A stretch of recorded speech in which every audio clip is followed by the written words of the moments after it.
leer wala bëgg balaa ngay wax léegi ñu dog barki Sëriñ Tuubaa dañuy dog wallaahi dañuy dog gaawal balaa ñuy dog. lan mooy ponki l'islam. Pont de l'islam. Pont de l'islam. Pont de l'islam. jaamu yàlla ba xëy dee. du li fi ñëw ba dem te duñ tekk si suñu micro ay ñi nga xam ne ñoom ñooy ñoom ñooy maam ñoom ñooy leer wala bëgg balaa ngay wax léegi ñu dog barki Sëriñ Tuubaa dañuy dog wallaahi dañuy dog gaawal balaa ñuy dog. ñi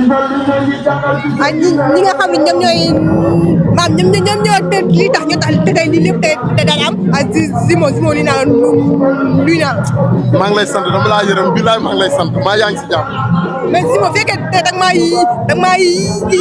maa yërëm kon si kon di bàyyi ko bàyyi. non waa kaa ñu wax man tamit léegi ma dër ne yow barki si damay dër de waa bisimilah ñu wax. Zimo li laa laaj ponki l'islam laa laaj. koor gi. ponki l'islam. la ilaha illallah koor di l'islam mooy lan. lan mooy ponki l'islam. pont de l'islam. waaw pont de l'islam jaamu yàlla ba xëy dee. pont de l'islam la ma laaj jaamu yàlla ba xëy dee barke Sëriñ pont de l'islam la ma laaj luy pont de l'islam jaamu yàlla ba xëy dee waaw fa laa nekk de bëgguma dara jaamu yàlla ba xëy dee la.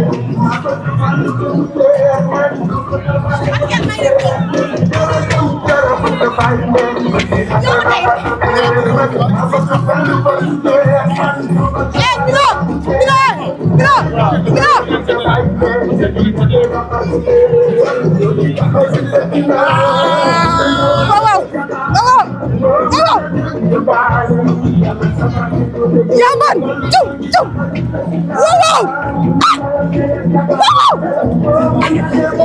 boobu lii ma ko mais lii naa la fay naa la. ci loo nekk nag. bay am jàmm baax. am jàmm bu baax a baax. macha allah lii laa laaj moom macha allah kenn ko du ko présenté macha allah mais maanaam li nga xam ne mooy kooku yéen en tant que chrétien yéen loolu dundee koor gi. ngay dund comme gars yi rek parce que dialogue islamo-chrétien la ñu woote. te Sénégal mooy dëkk boo xam ne chrétien yi musulman yi benn lañu quoi fii nii kooru chrétien yi jot na kooru musulman yi jot na mais gis na cant yi am na ay chrétien am na ay musulman parce que Sénégal moom réewu teraanga te dialogue islamo-chrétien la ñu woote kon amul beneen solo kon. macha allah ñu gis la nga nekk musulman à chaque fois nga nekk chrétien mais à chaque fois musulman yi bu ñu xëy na da nga ñëw ànd ak ñoom comme ni nga ko waxee mais tey looñu mën a waxee si diine islam loo xam ne da nga ko see xam nga la nga lu ko. waaw gars yi di leen ne xam nga affaire moom réew mi jàmm la te jàmm rek moo fi xaj fii des fois da Sénégal da ngay ñëw doo xamee kii mooy chrétien doo xamee kii mooy musulman te chrétien yi yëpp dañoo bëgg musulman yi dañoo bëgg chrétien dialogue islamo-chrétien la gars yi woote Sénégal loolu la gars yi dëggal rek kon looloo fi ne instant moo tax ngay gis gars yi ñëpp saafonte jaxase ko di ñaanal yaa réew mi am jàmm ñëpp am jàmm. mais dafa am benn aaya wala benn saar boo xam da nga ko mën nga ko li wax. benn aaya. waaw. xanaa mooy inna anzalnaakal kawsar rek bismillaahi rahmaani rahiim inna anzalnaakal kawsar fasalli li rabbika wanhar inna shaani'aka huwal abtar.